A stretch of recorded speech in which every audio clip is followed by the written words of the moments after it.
Good morning বন্ধুরা। আমার আজকে অনুপমা দাসের নতুন ব্লগ। কেমন আছো সবাই একটু বলো। আমার ছেলের জন্মদিনের একটা ভিডিও তোমাদের সাথে শেয়ার করলাম। কী রান্না হয়েছে, এই যে আলু ভাজা, বেগুন ভাজা, পটল ভাজা, মাছ ভাজা, কুমড়ো ভাজা। তারপর মাংসটা কিভাবে করি তোমাদের সাথে একটু শেয়ার করলাম। হয়তো এত স্পিডে আমি বলতে পারি না, কিছু বলতে পারি না, তাও দেখো তো আমি কিভাবে মাংসটা করি। একা একার ভিডিও ধরা হয়, একটু একটু করে নিলাম, চেষ্টা করলাম। আদা রসুন বাটা দিলাম, পেঁয়াজটা দিয়ে দিয়েছিলাম আগেই।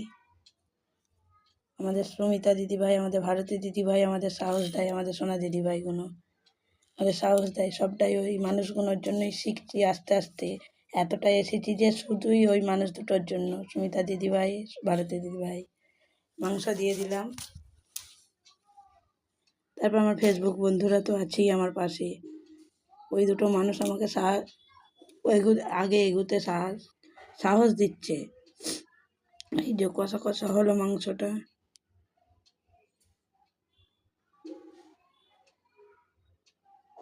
একটু অল্প ঝোল করেছিলাম, কেউ তো খায় না, ওর দিদি খালি খেয়েছিল, বর দিদি।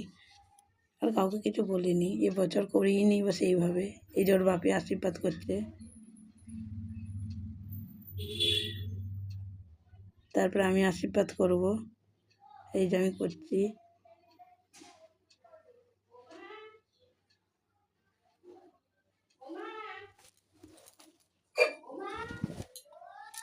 এই যে আমি আশীর্বাদ করছি।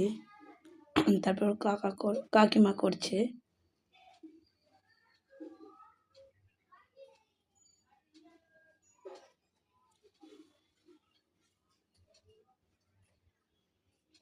তারপর বর দিদি করছে।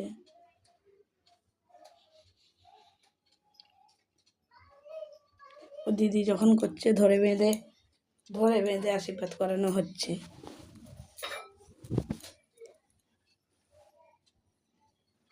এই যে পুরো রেসিপি কী কী রান্না করেছি দেখিয়ে দিলাম তোমাদের।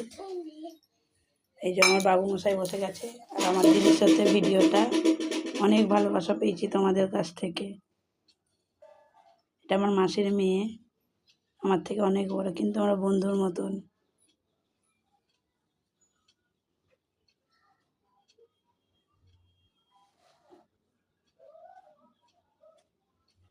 আর বঞ্জি আমার ক্যামেরা ধরে দিচ্ছিল। আমার বঞ্জি খুব ভালো মেয়ে।